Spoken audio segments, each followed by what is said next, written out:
All right, 6.3 is the percent proportion.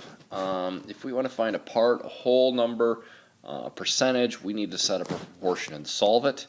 Obviously, there's a box here. I highly encourage you to write these down because this is going to be very important to be able to distinguish what is what when we look at the proportion. Part versus a whole, that's a fraction. Basically, we're trying to find a fraction in that case. And percent is always a number over 100. As it's described here, percent is the number with the percent sign, part is the number with the word is, and whole is the number with the word of. And as we do practice problems, you will see that come into play. Here is our first example. What percent of 15 is 12? Well, we always know that a percentage is, get my pen on here. A percentage is out of 100. We're looking at what percent, so we don't know the percent out of 100. This is what we are being asked. Of 15 is 12.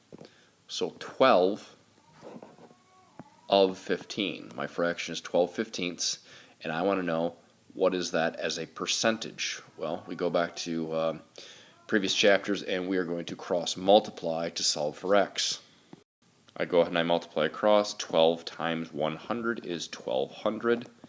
That is going to equal 15x. I need to solve for x by dividing by 15 on both sides.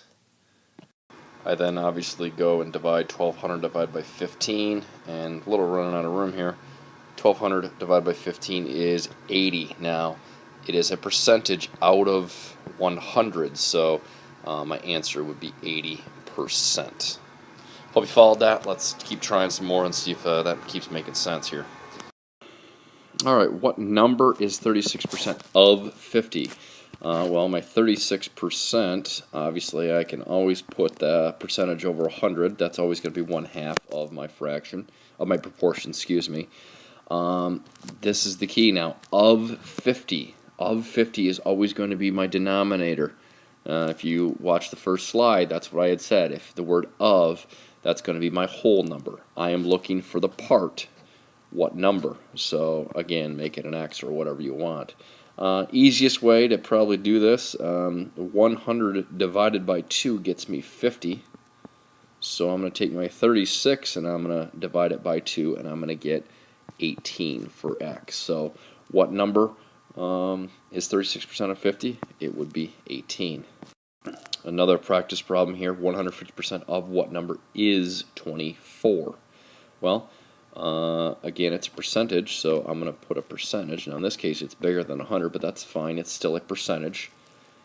Of what number is 24? My is and my of what number? Well, of a number is going to be my whole, and my part is 24, so it's 24 over x. How would I go about solving that? Pretty big numbers, probably in the easiest case now. I'm going to cross multiply. I'm going to get 150x there.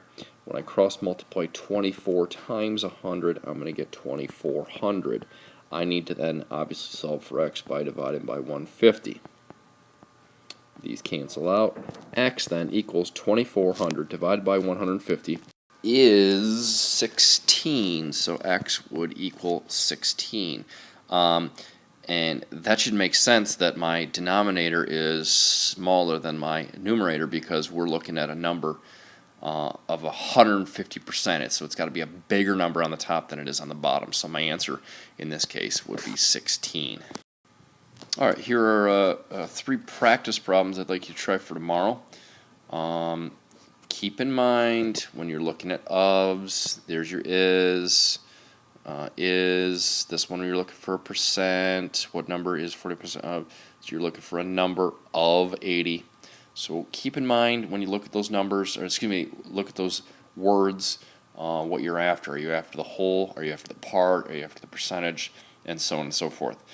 Good luck. Give them a shot. We'll see how we do, and we'll pick it up tomorrow. Good night.